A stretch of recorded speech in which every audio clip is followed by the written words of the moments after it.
To make a vase, workers first mined naturally occurring clay and mixed it with water in outdoor pools. Impurities in the clay would sink to the bottom.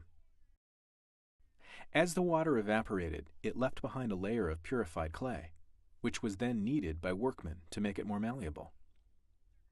To start to form a vase, a mass of clay is centered on a potter's wheel. In ancient times, the wheel would have been rotated manually by the potter or his assistant. This modern electric-powered wheel works the same way. With his hands, the potter forms a depression in the middle of the clay. By pulling outward and upward slowly, he carefully forms the clay into the desired shape, depending on which type of vessel he is making. We don't know exactly what tools ancient craftsmen employed, but in addition to their hands, they may have used wooden and metal implements, as well as sponges, to shape and smooth the clay.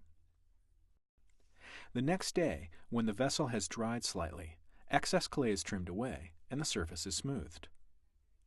A separately made foot is applied for stability.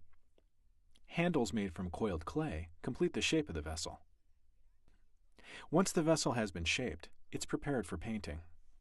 A fine liquid clay called slip is painted onto areas that the artisan wishes to be black.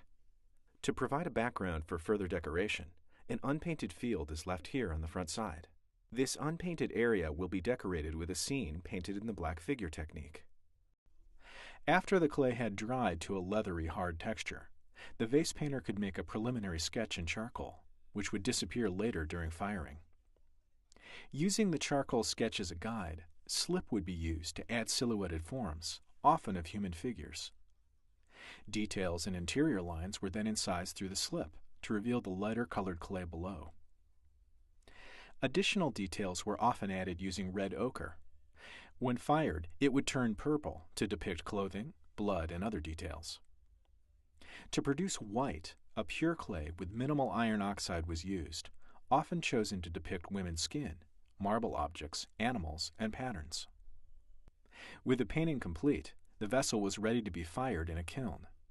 This three-step firing process lasted approximately 6 to 8 hours, but since there were no precise thermometers or accurate clocks, it required great precision and experience on the part of the craftsman.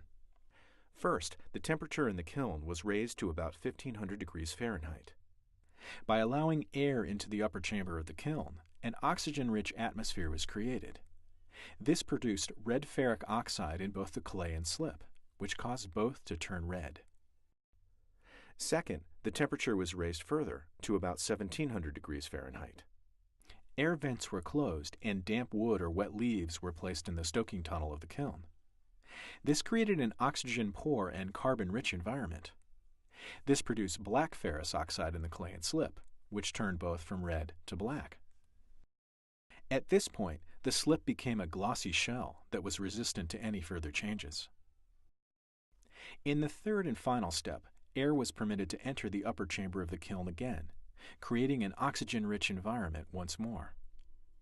The surface of the vessel not covered in slip turned from black back to red, and the glossy slip-covered areas, such as figures, remained black. The kiln required around 12 hours to fully cool down, after which the vases could be removed.